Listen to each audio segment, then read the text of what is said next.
packet. Thank you, I've Lord. just got it. Give me space there. 5.5 feet. He doesn't have to check it.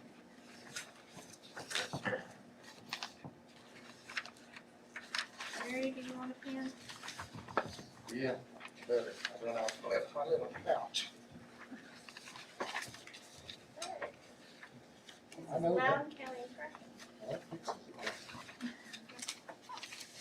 Hey, Larry, I thought you had those pens that said Larry Jameson for Loudon County Commission. No. No? Anybody want this position? Steve, did you turn these on? Uh-huh.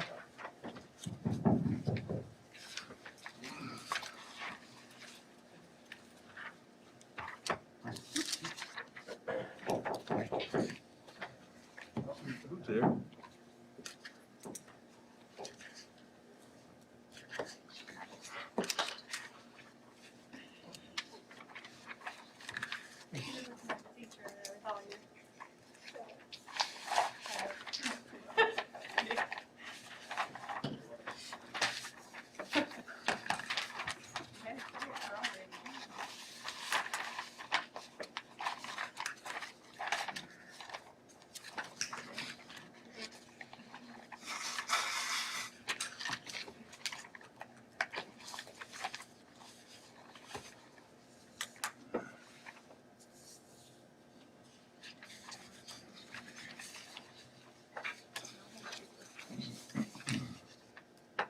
Here, Larry.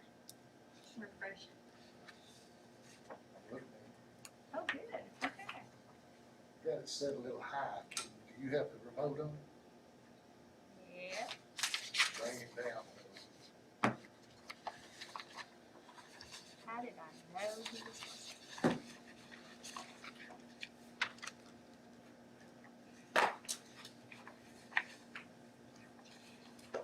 Other than that, that's a week. I didn't sign a waiver, so I could be on that.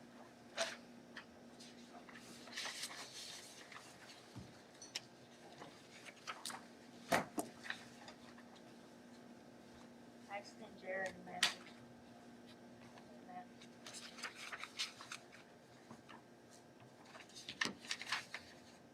I don't want to turn it off.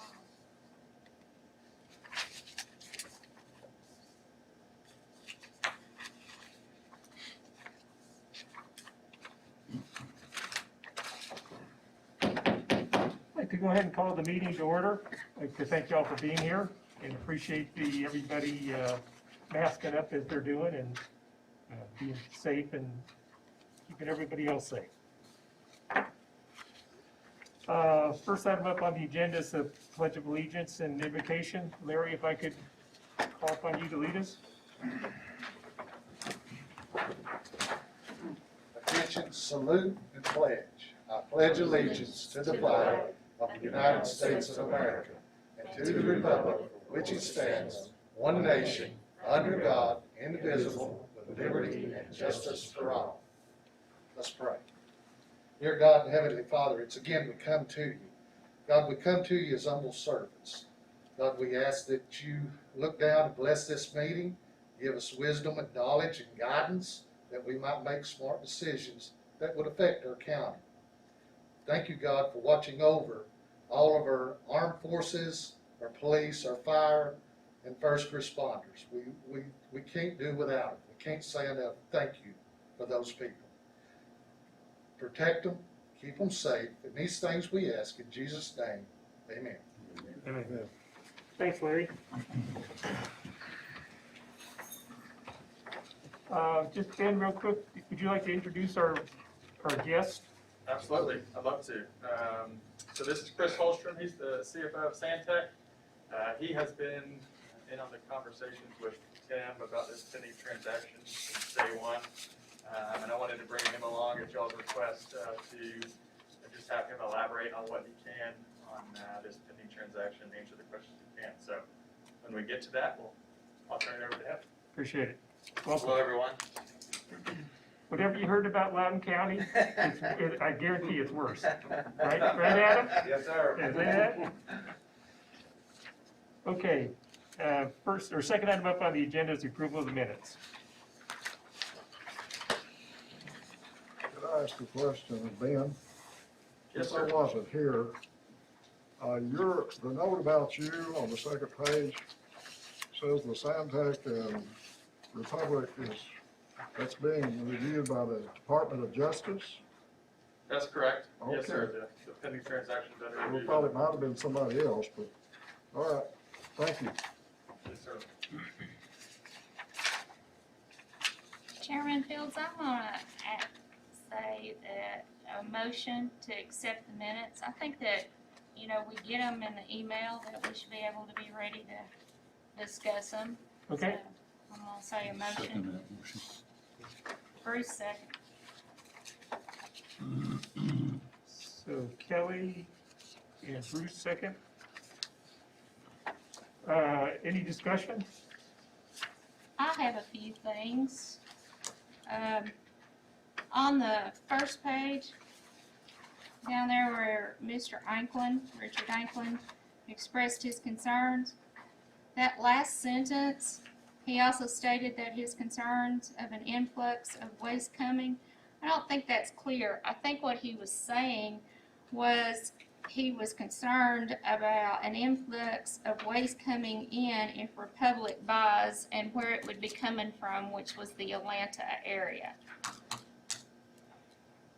I don't think that was clearly stated there. Kevin, I got a few more. That's fine, yeah, I You can, can fix that up, Kevin? yep, that'd be fine.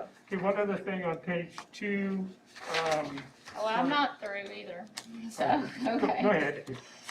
All right, on the second page, I think we left out a lot on the second page. I think there above where it says Mr. Jameson made the suggestion to seesaw contract modification. There's nothing said about, I asked Chairman Fields about his knowledge of the sale.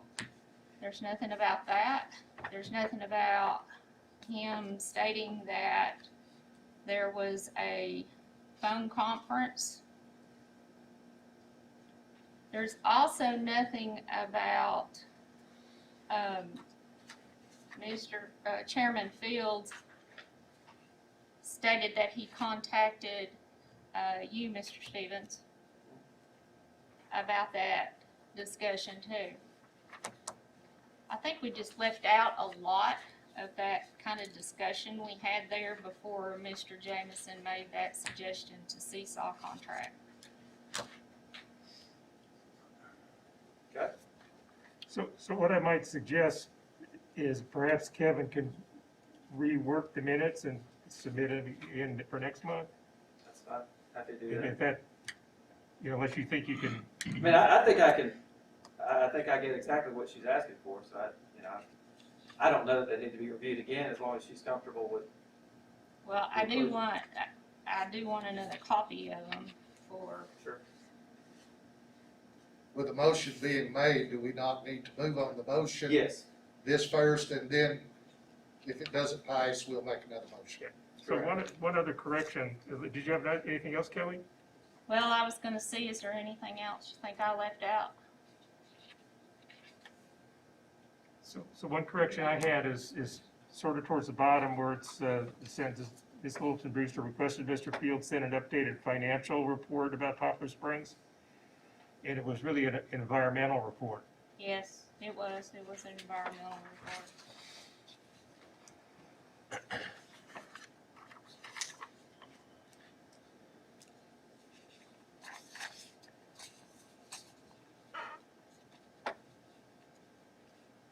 Any other discussion? And Kevin, you think you can accommodate Kelly's request? Yes, I do. Okay. So all in favor of approving the amended minutes indicate by saying aye. Opposed? The amended minutes will be approved. Thank y'all. Any items of public concern?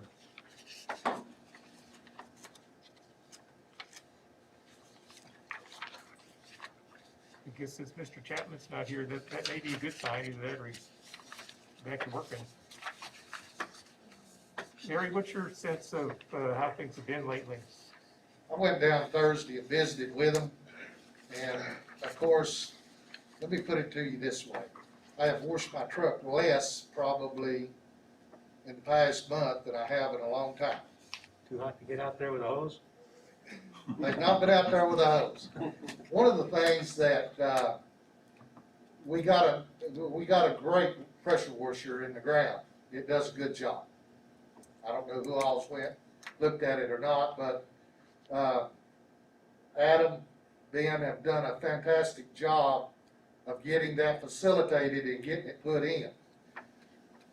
And there's always grumbling. I've already received some pictures about the sawhorse keeping it closed because people drive around. And they don't understand what, we're working again a two-part evil here. Number one, we've had dry weather. It's dust. You go through the wheel wash, you create water. You pick up more lime dust and track it out on the road. Now, I'm not going in the wheel wash unless they have mud on the wheels. And I think Adam and his crew, from what I've seen, have started monitoring that real close, and I hear great things about dumping on stone. So that's one, accolade to Adam and his crew. But again, the biggest complaint we had was water on the road, if you'll remember, back the past two meetings. Everybody's fussing about water on the road. We'd rather have the dust than we would the water. Now the wheel wash is closed, oh my goodness, they're not doing what they're supposed to do. They're doing exactly what needs to be done. We run a landfill down here, and we're partners with Santec, and that pressure washer and the process that they've got right now it's gonna be hard to beat. Now, when wet weather comes, that may all change again, but I think they're equipped to do that now better than they've been in probably 10 years. And that's my take. That's good. Appreciate that. Okay, next item up would be the cash activity report. The adjusted May 2020 combined ending balance was $4,178,559.07. The operating fund ending balance for June was $4,138,696.24. And the total combined operating in Poplar Springs for June 2020 was $4,195,685.37.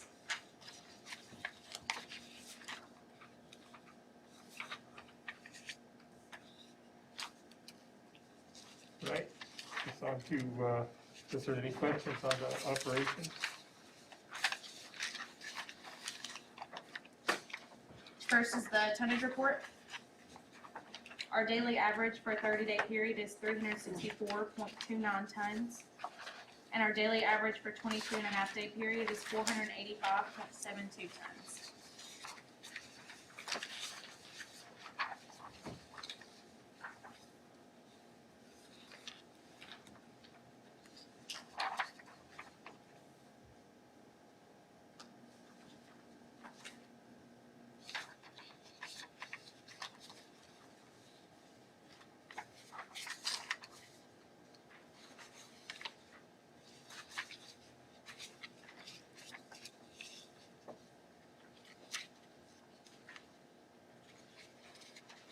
Next is the customer activity report. I'll let you read over that, ask any questions you may have.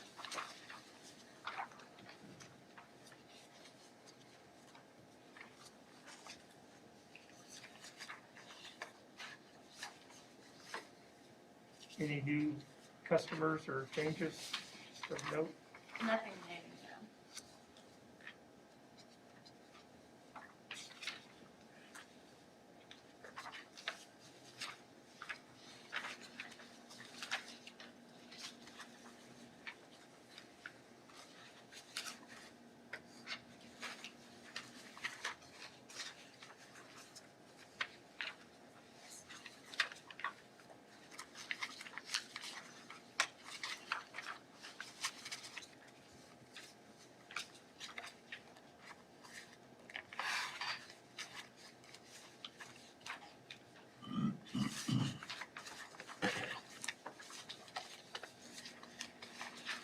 Next is our June inspection. I'll also let you read over that one and ask any questions you have.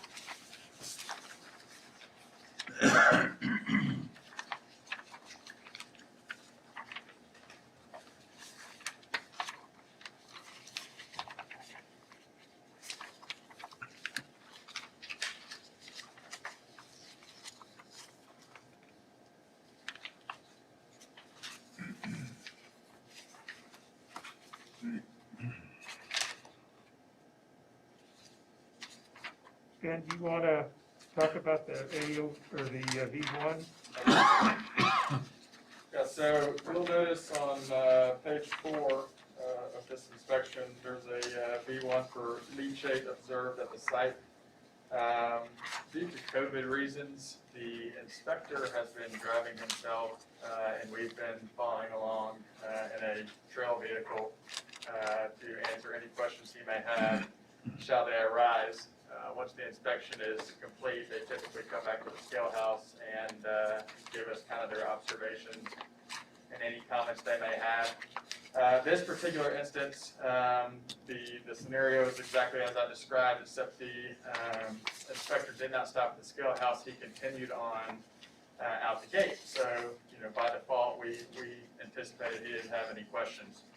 When the report was uploaded, I went and looked at it and saw that there was a violation and reached out to Adam and asked Adam, I said, hey, why do we have a V1? Was there, no comments given back following this inspection? And he said, this must be a mistake. This is the first I'm hearing about it. Nevertheless, we talked with the inspector. He explained that there was some leachate seepage observed on the backside.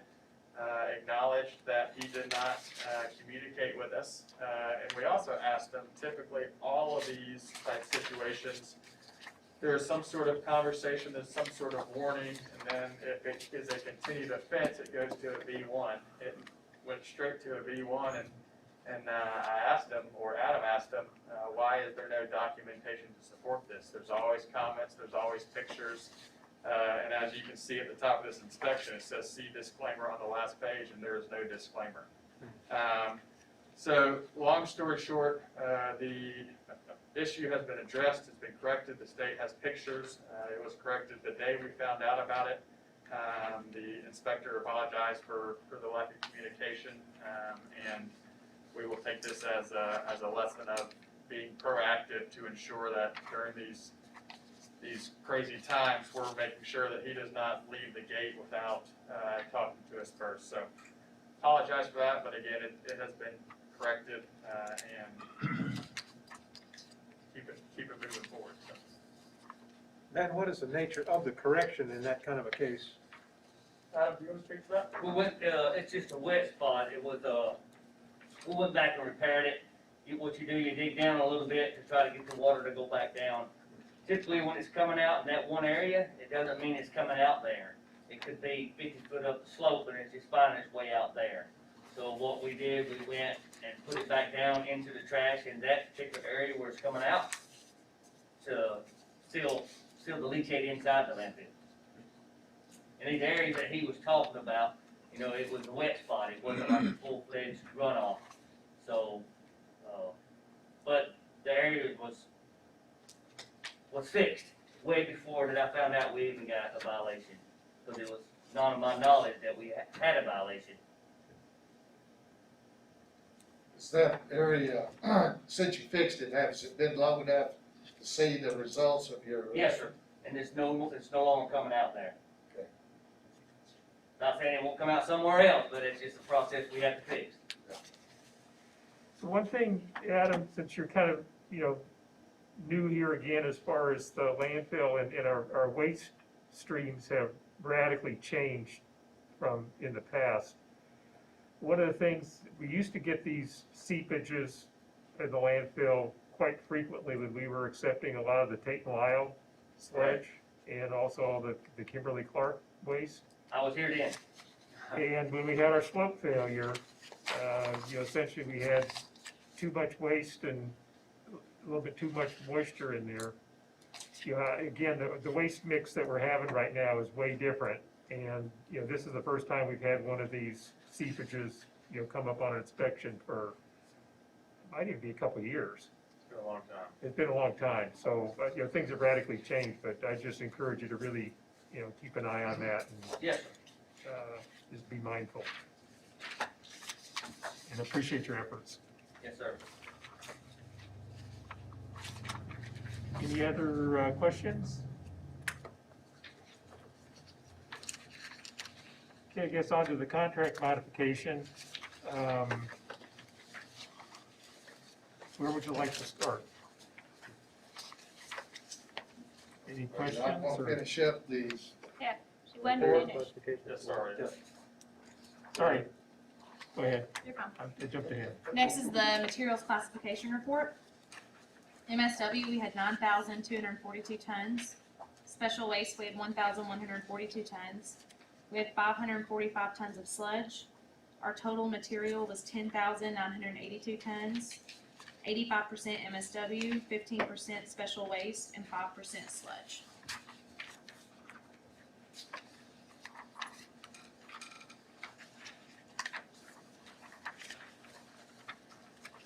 Next is the waste characterization report. I'll let you read over that.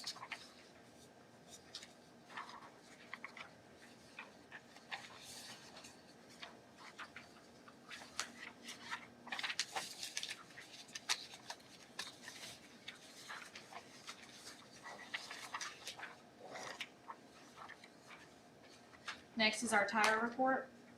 For June, we had 23.80 tons, bringing our total to 391.21 tons.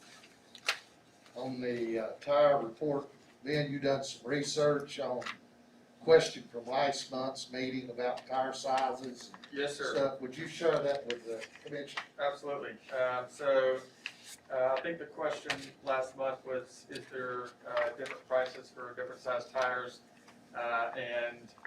For Matlock Bend, the answer is no. For our other facilities, the answer is yes, and I'll kind of go into a little detail there.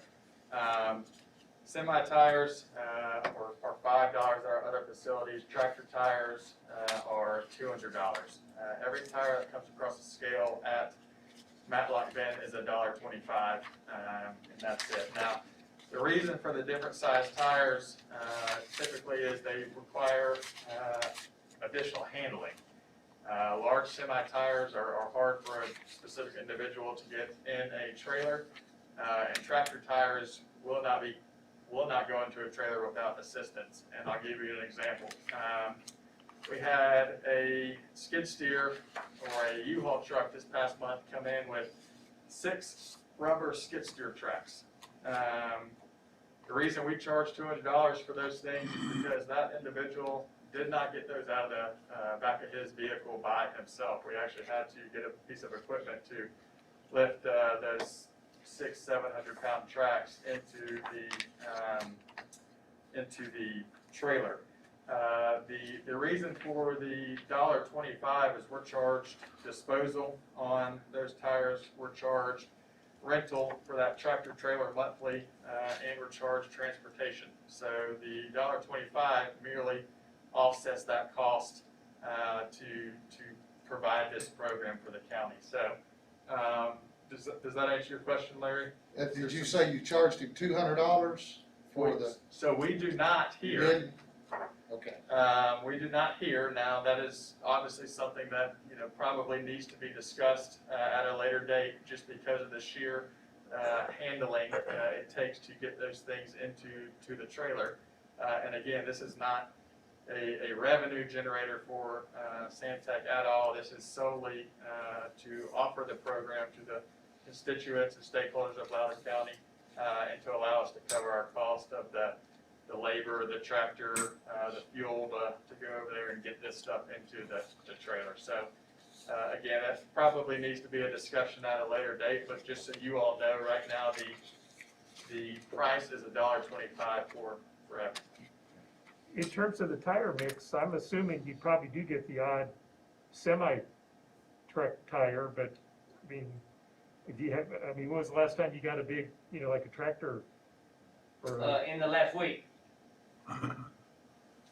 So what If did the you get? if you're not up there and the individual does come in with it, Right, you know, it never makes it into the trailer. right, So you end up gotta go get it sure. and put it in there, so. I guess I'm just trying to understand how frequently do we get, construction equipment kind of tires? Usually there's one there a day. There's one left outside of the trailer a day. Okay. Because they're clearly a pain in the butt to try to Yes. manage. Yes, sir. They are. Well, and I think that, the grant program with that too says that counties may justify an additional fee, but must keep it to a minimum. And, I think that, don't you have to submit those fees to TDEC too? Yes, we track all that. Now, the manifested tires, that, for instance, we pick up from Walmart or an auto dealership in town, we're still paying trans and disposal on that.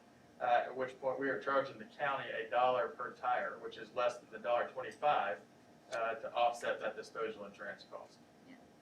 But the grant says that you get $1.35 back, correct? The grant, so in 2015, the grant program actually, I think, went away, and it's now to a voluntary program that is decided by the county, at which point we're operating on behalf of the county.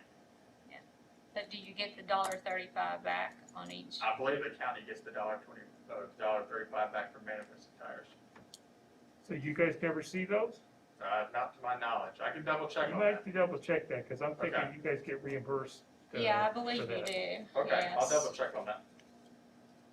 Let's don't forget that this whole program was a benefit to the community and the county for the simple fact we back when had a problem, and we've had it recently, people bring tires in and throw them off on the side of the road. Yeah.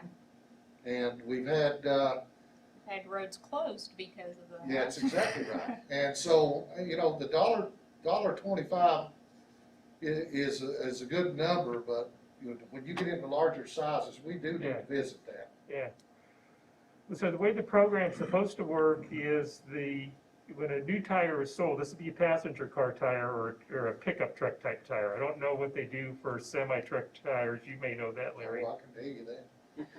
But it was principally designed to manage passenger car type tires, and the state foisted the management of that stuff on the counties. So per state statute, we're required to manage the tires that come through.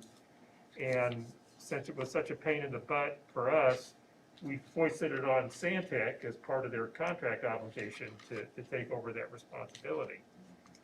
And Ben's right, the grant program went away, and now the money's all handled through the Department of Revenue.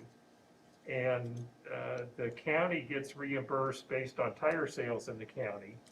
And I was thinking that they were reimbursing you folks based on some formula where you're submitting something to the county, and then they reimburse that at some Sure. level. I believe that's correct.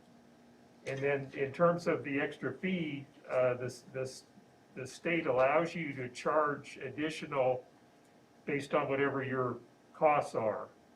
Right. And you guys have come up with $1.25 or whatever Sure. the number is, and people seem, they're not rioting over it. I'll double check tomorrow on that rebate or refund Yeah. from the state. My apologies.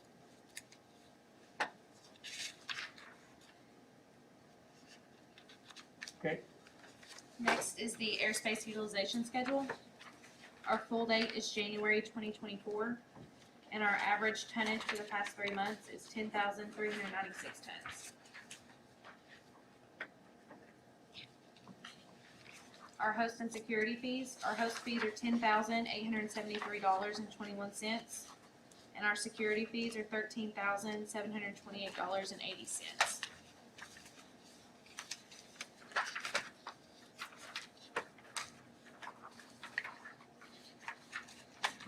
all right. Thank you, Caitlin. Okay, now for the contract modification update. would y'all like to start? If you want, I can give you a little background on a little bit of the history on how we got to where we are with Republic, and that may help you, if that's okay. Sure. Probably about a year ago, we refinanced the company, actually May 1st, 2019. Recapitalized the company to grow and keep growing like we have been over the last 5 years. We've doubled in size as a company over the last 5 years. And we had no intentions of selling the company. And probably about a year, a little more than a year ago now, then Republic approached us, and Kenny Higgins as the owner, and wanted to purchase the company. So we were not for sale. We were not actively trying to sell the company, and Republic came to us and solicited an offer to Kenny. Over the last 9 months or so, we kind of went through the due diligence process, very detailed due diligence process, and Republic went through that. And on February 18th, we signed a definitive agreement with Republic to sell the company. And that's the stock of the company at Santec Waste Services and all the subsidiaries under Santec Waste Services, which Santec Environmental is one of those subsidiaries. So it's a stock purchase. Part of that transaction, and I know someone already mentioned they didn't like the words Department of Justice involved in this, but any size deal over a certain amount of size, so to speak, is considered a large acquisition or large merger. Although Republic is 65 times bigger than we are, it's still considered a large transaction. And any business, regular trucking, food stores, over a certain size has to go through the Department of Justice for approval. And we just happen to fall into that size. So it's very common and very typical. And there's 5 steps that we go through with the Department of Justice. We're through step 3, we're on step 4. And again, that's kind of the information gathering and verifying and so forth. So it's very common practice there. And we're looking at, again, the transaction probably closing either very late 3rd quarter or 4th quarter most likely, and it could spill into next year. So we're very uncertain because we're at the mercy of the Department of Justice. They also have COVID concerns, and they're not in the office as much, and it's slowed their review down as well. But that's just kind of some background on that. Again, they are buying the stock of the companies, and they are going to be held accountable and held to the same standards of the contract, just like we are. And we are not going away. They're retaining all of the field employees. They're retaining some of the executives, but not all the executives. But really, they're out to buy the people too. They want to maintain the same people. They like continuity, and good people are hard to find. We have good people at Santec, so you're going to see all the same faces, I would think. And that's just kind of a little bit of background there. Questions from the board? Mark? Having gone through 4 of the 5 necessary steps, does that mean you're 80% confident now that it's gonna go forward, or how does that work? Well, I'm personally, I think it's 95% chance. It's just the timing is the unknown. That's my personal opinion. Again, Ben may have a different opinion and so forth, but it's. Might be an impossible question. Any guess as to when it might be finalized? Yeah, like I said, it could be at the very, very earliest, late 3rd quarter, and then probably 4th quarter, somewhere in there. So I would expect it to be done this year. However, Waste Management and Advanced Disposal, and they're both over billions of dollar companies, have been trying to merge for 15 months now. I think they're just going to get their approval in the next 30 days or so. So in terms of the way this transaction is contemplated, will Santec Environmental remain a wholly owned subsidiary of Republic? Santec Environmental will actually be a wholly owned subsidiary of Santec Waste Services. Okay. And Republic Services is buying the stock of Santec Waste Services. So indirectly, yes, Got it. to answer your question. So corporations are all staying intact. Just the stock of Santec Waste Services is being sold to Republic Services. So the name on the sign and the side of the truck will stay Santec, what we're seeing now? Or is it gonna say Republic? Yeah, I don't know exactly what they're gonna do, but typically, as they get new trucks, they might start, a new truck next year may be a Republic truck, and they'll kind of, over 10 to 15 years, kind of factor it out, because they want to try to get a similar brand, like we've been trying to do with our company over the years. So, you know, I can't speak for them, but I would anticipate that they would gradually kind of change over time. It'll come in time. Yes, I believe so. We have ceased contract negotiations right now.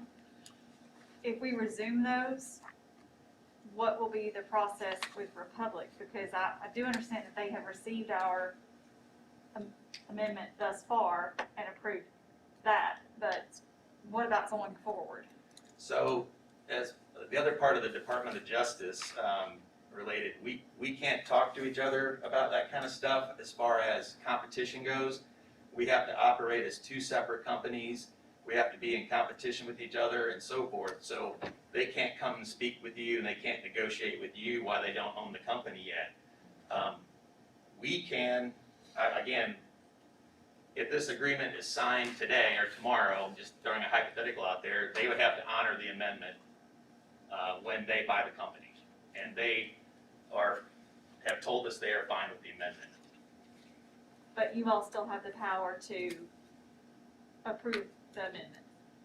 Yes, we have the power to approve the amendment tomorrow, and they would have to step in our shoes and follow and abide by the amendment when they buy the company. But they've been aware of our negotiations and the amendments. Correct. Part of their due diligence process, they went through and saw and spoke to executives about the process and what's going on, and they have seen the latest offer, or amendment, the latest draft, and they are comfortable with it. What are you calling the latest draft? It was the draft that was distributed last, Last month? I believe it was last month. You believe, yes. you're not sure? The draft that was distributed last month, we sent back to, I think there were some comments we were gonna discuss that we never got to. Yeah. But the draft that has been discussed previously was probably November. At what point I guess the question is, at what point was Republic made aware of this negotiation process? Like I said, they started their due diligence process last summer, last June, July, and they went through every contract we have, every amendment we have executed with our different partners, as well as anything draft that we have shared with one of our partners like Loudon. So they were kind of aware through the process of what's going on. So that if we execute a contract with you right now, before they buy, they have no say in that contract, is that correct? They step into our shoes, whatever we sign, they have to abide by. Okay. So the choice is deal with you folks or deal with an unknown after they buy. It could be viewed that way. But you're saying that we'll still have 95% of the same people in place that we would be dealing with? I would say so, yes. Yeah, I would look at it more of, we have, the Santec company and the Santec people, and they will have, we'll be a piece of the puzzle for them, and they will have oversight over us. Of course, they'll have an area manager that someone in Santec will probably report up to and so forth, especially in this area. In the Knoxville, Loudon area, there's no overlap between Republic and Santec. So this area will, just, like I said, Adam will get a different paycheck, is probably what you'll notice. The only thing would be only difference after we close with that. Can you speak to the concern that we had last month about, we had a comment from the public saying that when they take over, they're gonna start shipping garbage in from Atlanta? Yeah, I can speak to that. Just a little history. I used to work for Allied Waste, which was bought by Republic, and 10 years before I started working at Santec 4.5 years ago, I worked for a long hauler, Stafford Transport out of Atlanta. We haul garbage from transfer stations to landfills, so I'm very familiar with the economics there and having to move garbage. We have a map we can show you. Can you pass the first one out that we talked to? Because we knew this question would come up. The agreement says 150-mile radius you can take waste at the landfill, but it's not practical. It's not economically practical. If you look at, I took our 16 transfer stations that we own, manage, or have a contract to accept waste from. We have 16 locations. Our average cost is 14 cents per mile per ton, and our average round trip is 113 miles. So one way trip, we're at 56 miles. And that's about as far, that's kind of an average trip, because that would equate to a 100-mile round trip, which is 50 miles from here, 50 miles from the landfill, I should say, would cost about $14 if you take the 14 cents per ton per mile times 100 miles round trip would be $14 a ton. So to be economically feasible to bring in waste here at $22, $21, $22 a ton that we take here, you'd have to add that $14 to it, plus the operational cost of the transfer station. That's how much you'd have to charge customers there. So the farther away you go, the more and more you have to charge, and it just doesn't make sense. You can't charge enough to get it here. Also, for example, even Santec has 4 landfills between Atlanta and Loudon County landfill. That you don't want to pay a third-party hauler more money to take it farther away. You take it to your closest hole a lot of times. Of course, you had in Republic also looking at acquiring Bradley counties. Yeah, all of our facilities, correct. Okay. So and then even in Atlanta area, Republic has 3 large landfills in the Atlanta area. So like I said, it's just not economically feasible to take waste from there, drive by 6 or 7 landfills and take it all the way up here. It wouldn't happen. I think the one thing that we're scared of, if you look at the map that you handed out, you look at the 150 air miles circumference around this, there's a lot of area there. A whole lot of area. Yeah. Huntsville, Alabama, Atlanta, Athens. To the letter of the contract, Kevin, am I correct, 150 air miles, they could bring it if they needed it to Loudon. I don't think it's 150 miles, I think it's 100 miles. No, it's No, it's 150. 150. Section 5.14 of the existing contract is what's key here, and there's 2 significant parts of that section. One is contractor can't accept more than 800 tons of waste per day. So you've got an absolute cap of the waste that can be accepted at the landfill per day, regardless of its origin. Then the second part says contractor shall also be prohibited from accepting waste at the landfill that's transported from a location that's outside a radius of 150 miles from the landfill without prior written approval of the commission. So if we put in the new modification and changed it to say 75 miles to protect ourselves. I think that's a very valid point, that to the extent we're discussing contract modification, that's an easy one to put in the discussion. And if you're saying it's economically infeasible to do it at 150 miles, that's not really giving away anything. Well, in any business, I mean, they're right. They don't want to haul garbage from Atlanta up to here when they pass 5 other landfills. But the possibilities under the present language of our contract right now, if needed, they would have the authority to do that. Correct. And that's what, am I correct? They would still have to get written permission Only if it's more than 150 miles. more than 150. So But then they're there's still nothing limited by stopping them bringing 800. it in from Huntsville, Alabama. But then they're still limited by 800 tons a day. That is, but the language in the contract, Yeah. and I think that's what spooks a lot of people, I think including these expected to myself. go to 75 miles. Things you gotta consider in there are the sources of trash, the distances it has to move, and the desirability of the available airspace. How does this landfill stack up in that desirability category? Again, I can't speak for Republic and their plans. The Department of Justice has made sure we don't talk to each other about plans like that. But right now, we're saying 500 tons, less than 500 tons a day is in there. We have landfill, our average landfill for Sandtech is probably 1,100 tons a day on average. So this is one of the smaller ones at this point in time. For Sandtech, I can just speak of those kind of generalities like that. That's how fast it's filling. What about the available airspace? Well, unless it's, the major mod is, unless we do this amendment, we're very, very limited. We're small. I mean, very limited. They could, with Atlanta, they could fill us up in a week. Then, And then we when we build were on at the, we watched demo, I asked you a question, and you sent me an email. Could you repeat where that closest Yeah, municipal the landfill? closest municipally owned landfill operated by Republic Services is Foothill Environmental in North Carolina.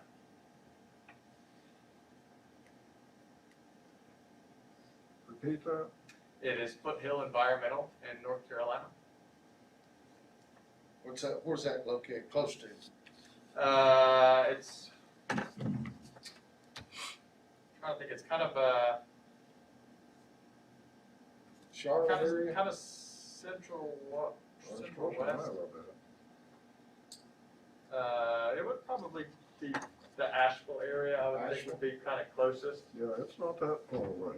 It's not far. Which if you look at the map, there are some blank areas where that we would be a direct line into, even at 75 miles. I didn't follow what you said. I said, if you even look at your map, there are some blank areas right here. Even if we fall in the 75. Yeah, but you're out of, if you go 75, you're out of all metropolitan areas except Chattanooga. It takes you out of Nashville, Atlanta, Huntsville. And you take out all of everything in that 100 to 150 mile ring, and half of what's in this 50 to 7 to 100. I mean, 50 to 100.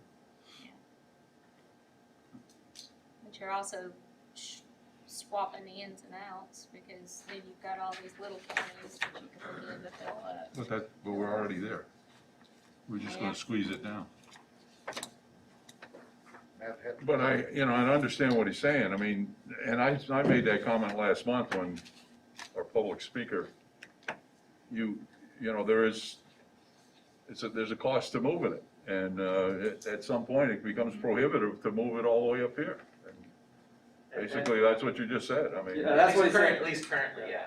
And then even from a volume basis, with being capped at 800 tons a day, yeah. it's not worth making a major operational change. It's the only way that would truly happen if they had a complication at another facility, and this was the only place to go to get through today.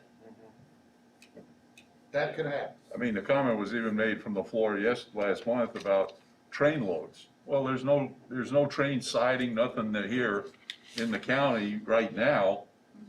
You'd have to transfer it from a train into a truck, and that adds to your cost even more. And I'll remind that, a couple of years ago, we were at our cap and we were taken from the surrounding, X number of counties. So, the cap is limiting to where you can receive waste from. Economically, again, speaking. Yeah, if there wasn't a cap, it would be a different discussion, but with an 800-ton cap, that's, in the scheme of things, pretty small. Again, I go back and say, economically, it is not feasible. I agree with you 100%. But the only way that's gonna happen is when the dire straits, and they have to bring it in, they can legally bring it in, based on our contract language today. Without the amendment, we can't get that language changed unless we attack that one specific Yeah, we're exposed right now. Exactly, Yeah. that's exactly right. We can actually tighten that loophole through the amendment. I'd like to make a motion, we resume negotiations, and as part of that motion, also limit our service area to 75 miles. Do you have a second?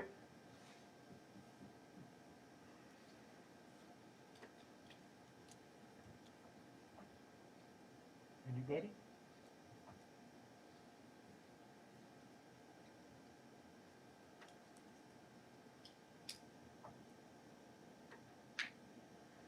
I guess the motion dies for lack of a second?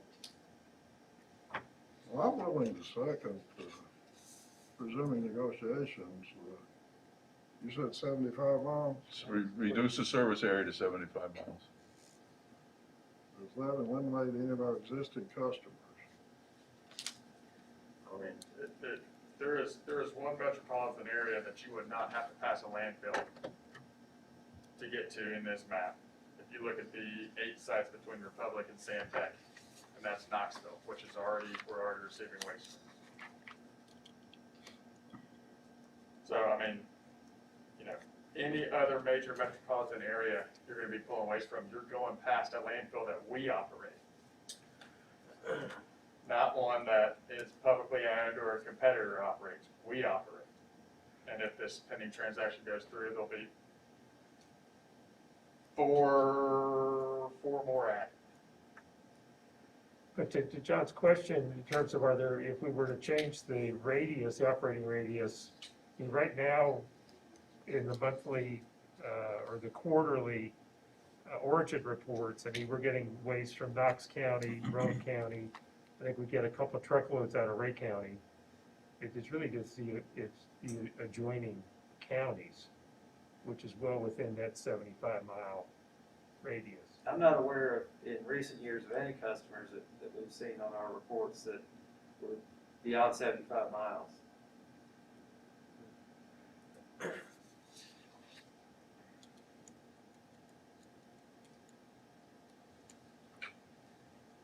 Well, that'd be a question for Sandtech too. Have we had any customers beyond?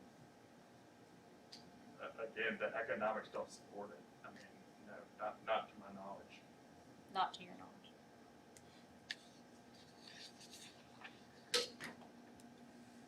Okay, I'll second the motion. I'm a little uncomfortable with 75. 100 might be a little more flexible, but I'll second it. So any discussion?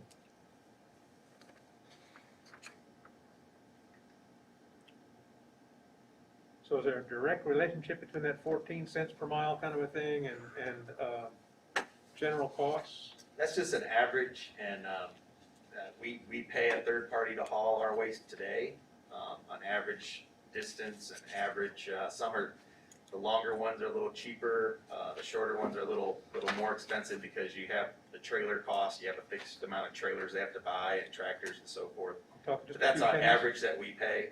2 pennies off that 14? Yeah. Okay. You might be 11 cents if you're going 200 miles. But that's Sandtech paying a third party is what you're saying. Correct.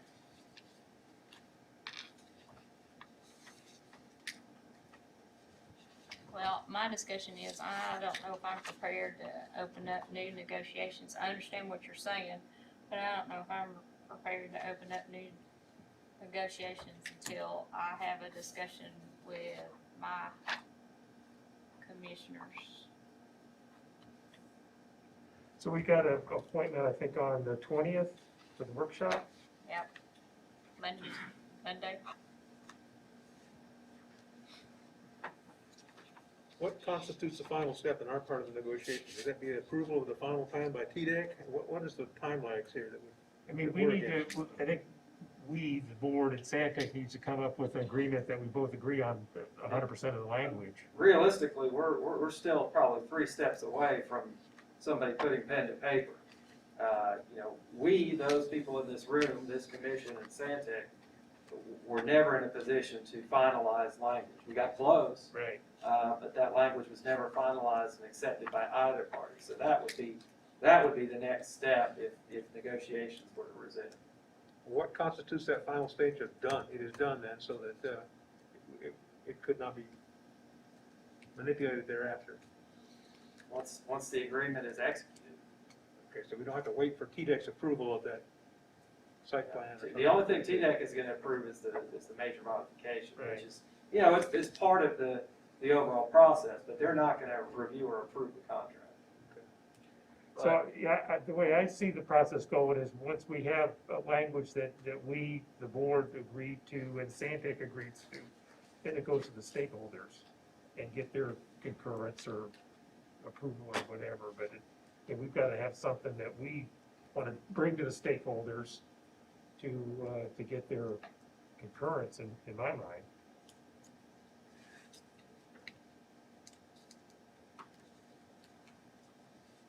So it's kind of a race.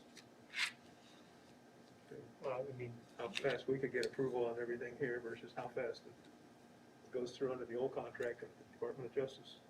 Well, and there's, again, we gotta get to the language aspect of it first, but, you know, one of the other factors that is vitally important right now is the time that the major modification will take to get through TDEC and to get approved, and the airspace remaining, et cetera. And part of the amendment, some of the language in there states that if TDEC doesn't approve, then it's not adopted.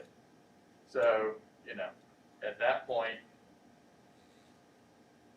could be back to the drawing board, but I think my point there is, you know, we really would like to get moving on that major mod process so that it gives us adequate time with TDEC to really work with them and to expedite this process as quickly as possible, because 2027 and, you know, the remaining airspace and what's going on currently, you know, one of the parameters is not taking that landfill to above, I believe it's 1098 is the maximum elevation. Well, we're in that cell that's going higher than that right now. So the quicker we can get going on this process, you know, the better, I think, for everybody. but But you again, guys, there is language that we have to discuss and work through, and I understand that. but I think part of the challenge that you folks have is that you're looking at probably a 2-year potential major mod process, and you're trying to get. Could be longer than that. So they told us at our last meeting, you probably remember in August, they said, we're gonna have to, we initially submitted some of this stuff, I believe, back in 14. It's now been so long since we initially submitted, they're gonna make us restart that entire process. So we gotta do a new hydro, which takes additional time. We were 60-70% of the way, and now we're going back to 0%. So they have said because of the time that's lapsed, you all cannot pick up where you left off. You're gonna have to start over, which is a long time. But part of what's driving you folks is you'd like to be able to take advantage of the new design going forward as you're constructing cells, realizing you've got this 2-year or longer period where you're operating under the old current permit before you can start constructing under the major mod changes. Sure, I think there would be some things that we would probably start to adjust, you know, if we understand that process is in the works, but again, until that area is permitted, we can't go Right. do anything in it. So I think operationally, we would probably look at a few things, if we knew that it was executed and signed, but, again, as far as going in there, can't do that until we have the approval of the regulatory agency. And part of that's a couple-year plus process that you're looking at. You'd like to get it initiated Yes, sir. as No, reasonably quickly as you can. So I don't want to share this, you know, I was talking with our EVP of Engineering, Ron Vale, and, you know, he has said, Ben, at very best, I think I've had a major mod approved in 18 to 20 months, but he said, I've been working on one for 10 years. And it has not been approved. Now, granted, that's not in the state of Tennessee, that's in another state, but just to give you all some perspective on, we can have a rough timeline, but there is no guarantees that that timeline is going to be met, which is the reason I think on our side is really honed in on working with the commission to get this language right so that we can get this process going, so that we give this board and the commission the best possible chance of getting this thing done while still being able to operate, so.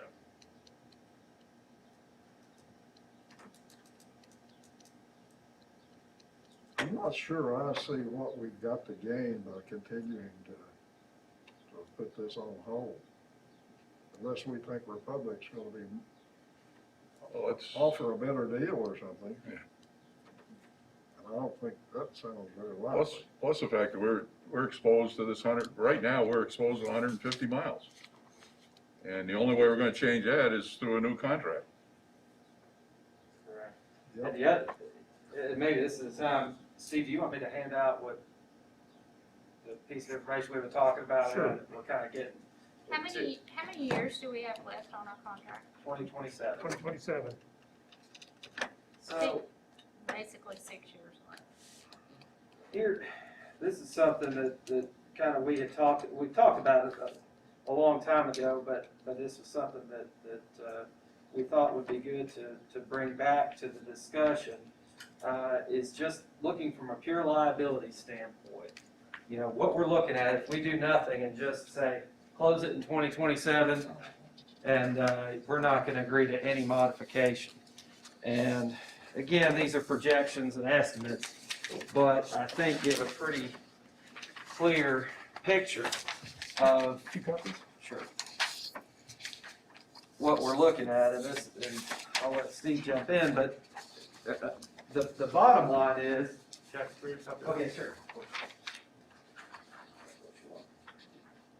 The bottom line is, the estimated closure cost liability in 2027, if we do nothing, is $9 million. Which we don't even have. And there are, of course, varying estimates of what money we will have at that point in time, but it won't be $9 million. And most estimates say it will be between $5 and $6 million. So if we do nothing and say we don't want an extension, but we're going to close in 2027, we are anticipating to have between, most likely, a $3 or $4 million shortfall. That's just for closure. That's just for closure. Post-closure, yeah. Post-closure would be an additional $3 million. So, when you get back to the financial parameters, with this proposed amendment, Santec closes everything. Right. Plus, we continue to get all the accrued funds in the interim, which would most likely be another $3 million or so. So it's really a shift of about $8 million or more based on this amendment over the course of time. So just so, especially for Kelly, looking at this, where this all came from, in the current permit, part of what they have to submit in the current permit, this was back in 1996 was when it was approved, was an estimated closure cost, which is where the $3,692,585 came from. So that was a 1996 estimate that Santec had to provide to TDEC for what they estimated the closure cost was going to be for the 41-acre footprint, which is our current permit footprint. So I took that number, used an inflation rate of 3%. You can say that's high or low or whatever, but that was the number that is used, and extended that over a period to 31 years to 2027, which is when this contract ends. So that $3,629,000 with the inflation rate comes out to be the $9 million. So that's where the cost came from, and I would encourage you to take a look at that and by all means check my arithmetic. And I think Santec, Ron Vale has validated that number to some extent, has he not? So this every Again, it's a projection, but it's. But this is on past mistakes that's made in the present day contract from the commission. And that, we're done into this. We're committed at this point to 2027, based on what we have with a $9 million and probably about a $3 million, $4 million true shortfall liability there. Correct? That's absolutely right. So my only concern, I want to go back just a moment on this 75 miles that Bruce brought up. We don't have to put that in the new amendment. You can make that a separate amendment for negotiations right now, correct? You can always propose that. That doesn't have to be tied to the permit modification addendum. That's correct. No, wait a minute. Huh? Permit modification is something To the separate. this, That's different. the But if you amendment. tie that, what you said a while ago, by Tying it to opening it. negotiations back up and putting that 75 miles in that, that's what I understood you to say. Right. And But I'm talking about the contract. I'm not You talking can- about, I'm not talking about permanent modification. That's a whole different ball. okay, so you're Right. talking about a separate addendum to this contract that we're presently under, squeezing it down to 75 miles. No, not this present contract. What my my motion was to reopen negotiations, or reopen the contract negotiations and include 75 miles in the new contract. In the contract So model. that's two In the- different. Yes. We got into the same situation with the wheel wash.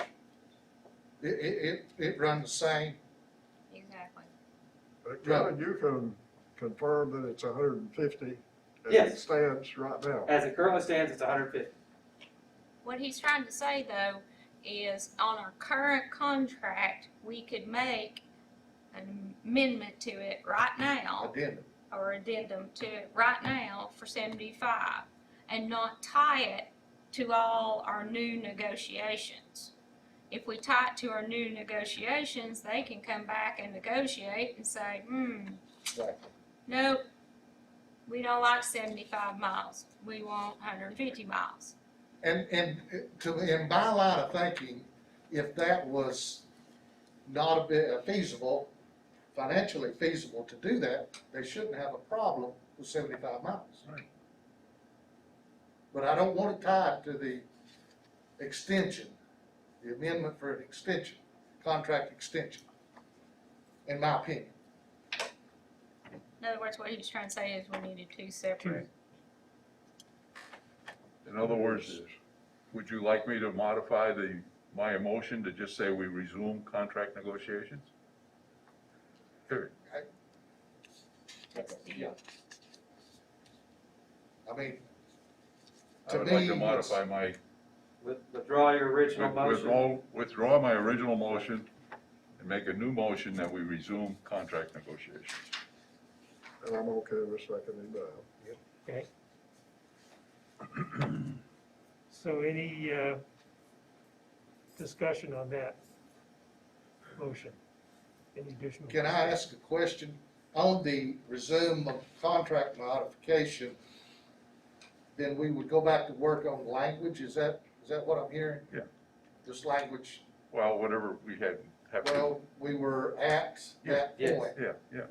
just resume. Yeah. I mean, my whole concern is, what, I didn't know the numbers, but that's my whole concern. I mean, we're talking $10 million here, and that the county is liable for right now. Not only the $10 million, but you have that bond that we talked about that Buddy right now has to sign for, the county, and that's a liability and so on, and the fact that we're losing money that has been offered to us all along the way now. We've been at this for 5 years. I mean, we've lost a lot of bucks, and I don't wanna see us lose 10 million more. Plus, I mean, my feeling is, let's continue good faith negotiations with Sandtech, and, because we don't know what Republic's gonna bring. And right now, we can do it with them, and if we get it done before Republic takes over, then it's a done deal. If Republic comes in, they may say, whoops, stop, we wanna go back to the drawing board. So that's my motion, let's resume contract negotiations. Any other discussion? But I don't think Republic can come in and say, whoops.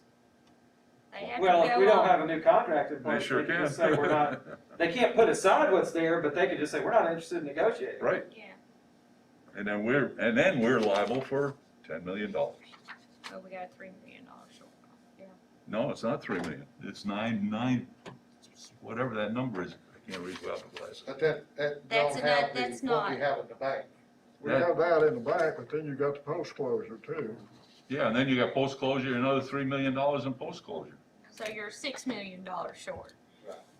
At least. for their- Yeah. So what are our investments right now, too? What are our investments making right now?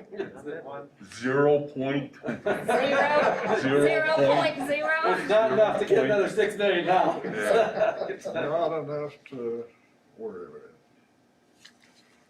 Might as well be in I'll the, tell you, in the backyard in the. as a deputy chief of the fire department, I just had to sign for a new CD, and we're getting 0.2% on the new CD.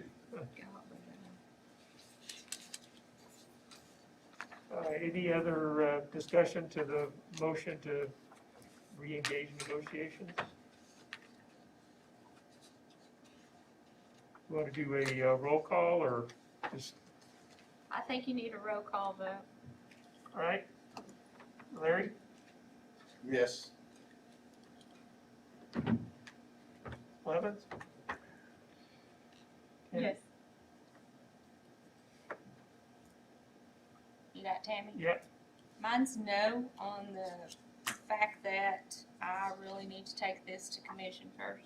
Because I did tell them that we would have a discussion before anything. Yes? Bruce, yes. Art? Yes. John? Yes. Chair votes yes. Okay, Mr. Chairman, yes. I would like to make a motion that we do an addendum on the present day contract, with lowering the mileage from 150 to 75 miles.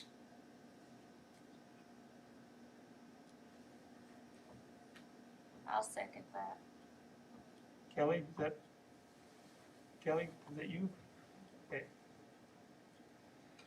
Any discussion? Yes.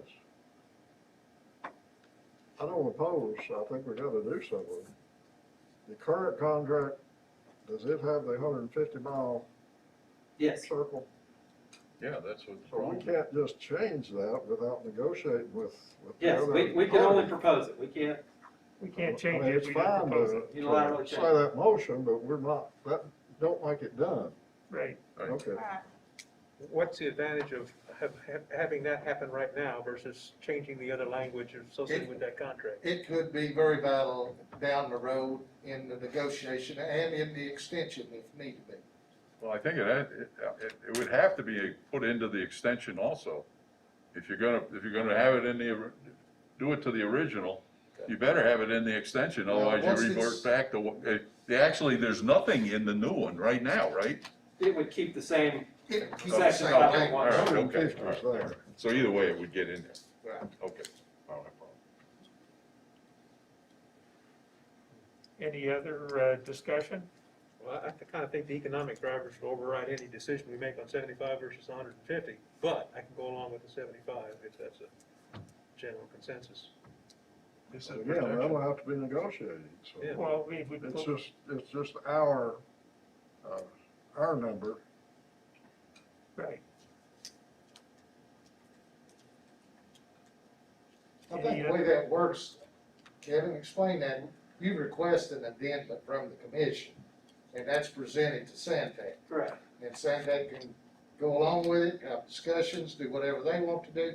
If they approve that, then that addendum would come for play, would have to be signed off by the commission and Santec and become part of the contract. That's correct. With stakeholder approval. That's what you're saying. Yes, that's right. Any other discussion? we want to adopt this by consensus, I think, or do you want to do another roll call? I would do roll call just to be, Larry, Yes. Tammy, Yes. Kelly, yes. Yes. Bruce, Art, Yes. John? Yes. Chair votes yes. Okay, so the motion passes. Kevin, I'll let you figure out how to draft some language and we'll type it over to Santec and Okay. see what happens. Kevin, as far as re-engaging in the negotiations, how do we pick that up, just to, When we, I guess the last draft or response from Santec, really the only issue that remained on the table was handling closure of this final 10.7 or whatever that number is, area, that would be the last area of phase closure in the expanded 53-acre footprint. That would be, as I see it, the last significant stumbling block between the parties. I think we've gotten down to that point of negotiating most of all of the terms and coming to consensus and resolution on those terms.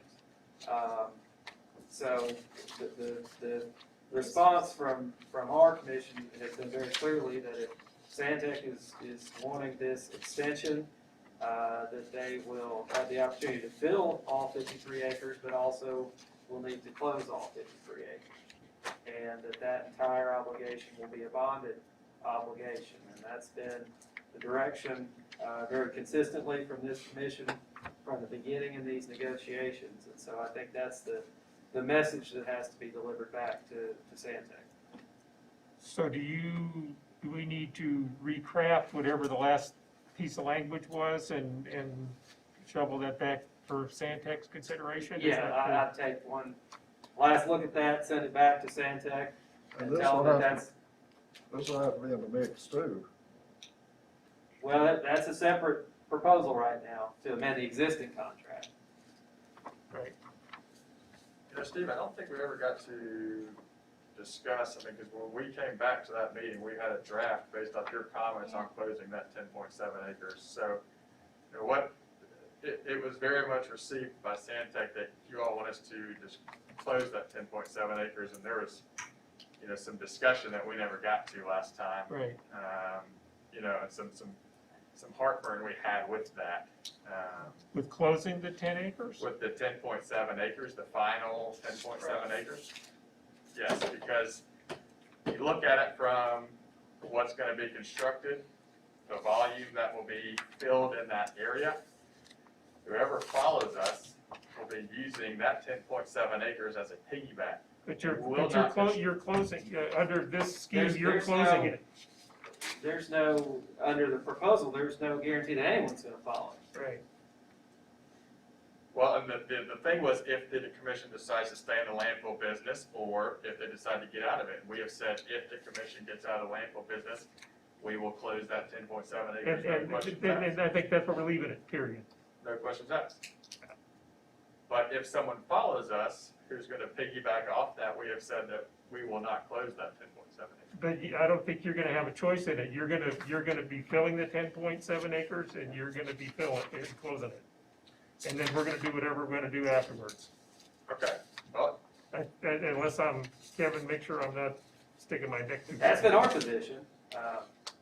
So Ben and I talked about getting creative, and I think that's where there may be some confusion, but I think based on talking with Kevin, I think the cleaner way of handling the whole operation is you folks fill the whole thing, including that 10.7 acres, and you close the whole thing, including that 10.7 acres. Whatever happens after that's gonna be completely separate. and if it is stated that the commission is not entering into another agreement and getting out of landfill business and would like us to close it and then decides to rip it off later, then that's y'all's prerogative. Right, But right.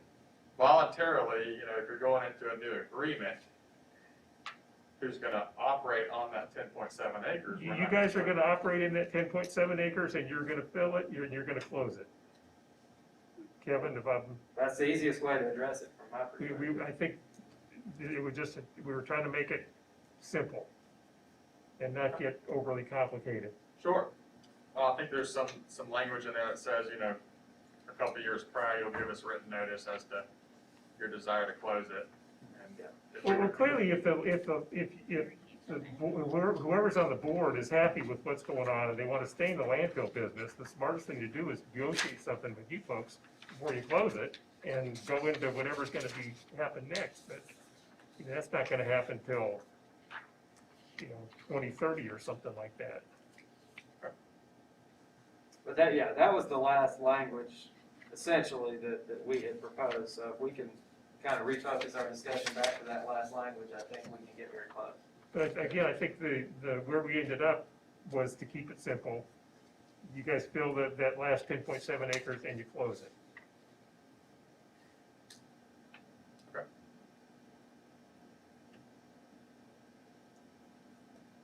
So that would be the next step would be ironing out that language and that concept to make sure everybody is on the same page. And I assume, we could be back in a position with some language by next month that there's a consensus on.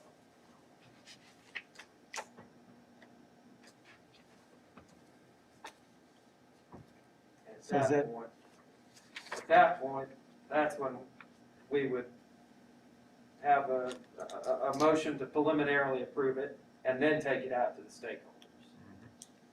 So there's still a couple more steps in this process, but we've got to internally finalize the language before we can take it out to the stakeholders for final review and comment. Let's assume that Santec accepts it.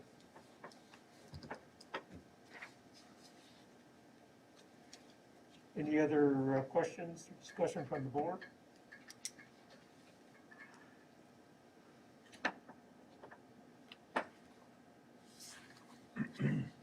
Right, Kevin, I guess you have some work to do for us. Yes, absolutely. All right. The only other thing I was gonna add, was I do have our final copies of the audit. I've already emailed these out to the mayors of our stakeholders, so they should have them already. This way you all will have a copy for your. Welcome.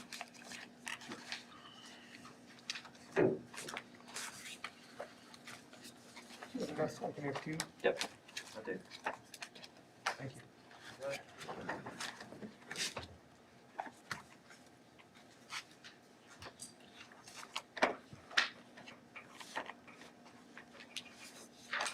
All right.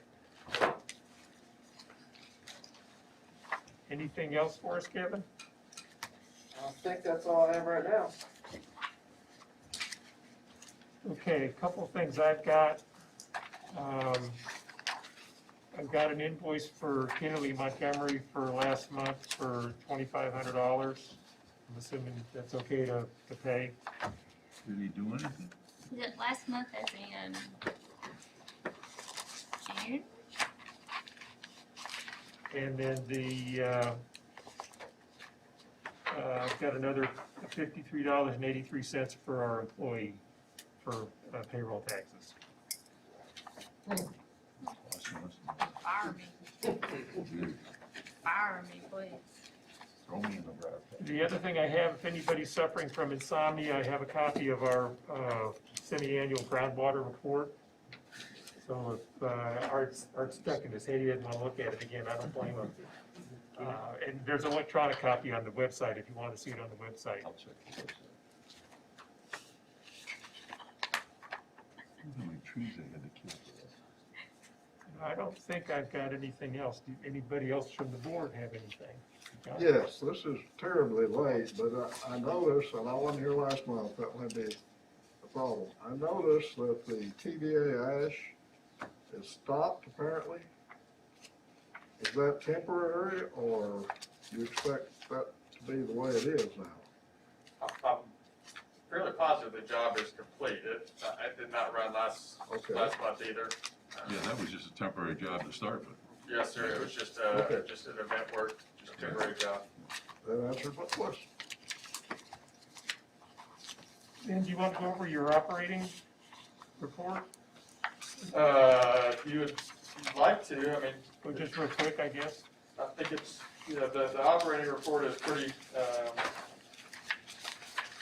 it more or less takes pictures 3 days a week, on, Tuesday, Thursday, Saturday. Caitlin's kind enough to send those to me.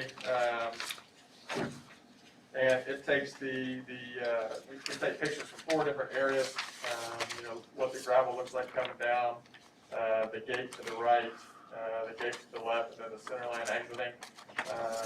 You know, behind that report, we have a Highway 72 maintenance log that shows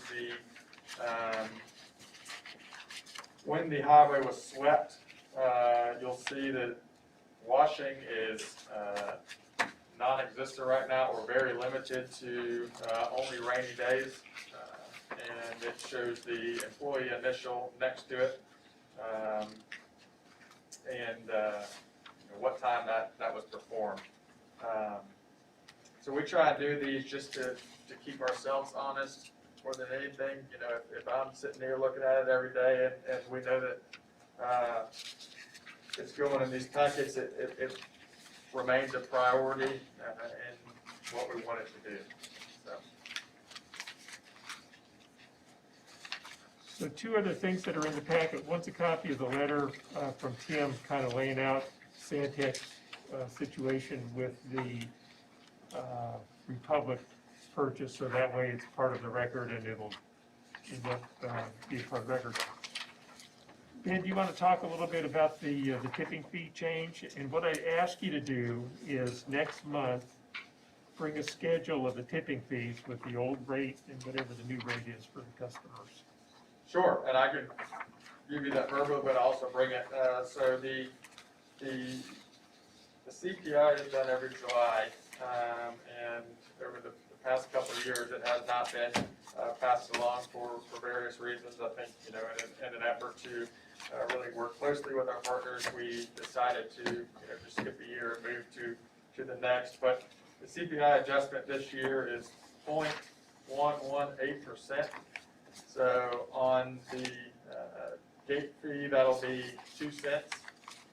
So the 28.45 that is currently being charged will be 28.48, I believe, and the state millage rate will be set 21.13 will be 21.15, to my understanding. And again, I'll get these, verify these numbers and bring them back to you all. But in addition to that CPI, you know, the host fee is adjusted as well to factor in that very small increase. So again, that's done to offset operating costs over the year, and again, it's based off the Consumer Price Index from the United States Bureau, Labor Bureau. All right? Anything else from the board? I got one more thing. Yes, sir. Let's give the accolades to Kelly for getting our camera system put up, our microphones put up, and we're now live Live on YouTube? YouTube. Am I supposed to sign a release before you can That's do right, that? yeah. You're a public figure now, so they This don't. is gonna go viral, before you know. The one good thing about it is record keeping at its finest. Yeah, Yes. absolutely. There's no misunderstanding, it's record. Yep. I thank you very much, Miss Kelly, for the work that you've done. That's great. I'm sure You'll be saying, Pat "Who Hunter was will that thank masked you man?" immensely. What? I'm sure Pat Hunter will thank you immensely. Yeah, I already had to send her a link to that because she wasn't gonna be there, so. Yeah, I think it'll be helpful. yeah. Make a motion to go home. All right, do I have a second? I'll second. Kelly, any discussion? All in favor of adjourning, indicate by saying aye. I'd like to thank our guests We're for being adjourned. here. Thank you very I much. forgot your name, I'm sorry. I apologize. Chris, and I appreciate you guys having time for me to come in and explain what's going on with your company and enjoyed meeting y'all. Thank you, Chris. Thank you, Chris.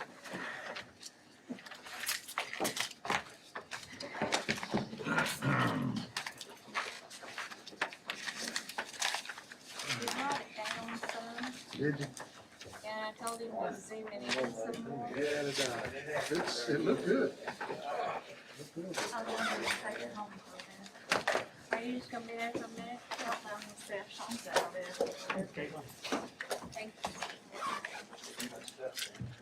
I do.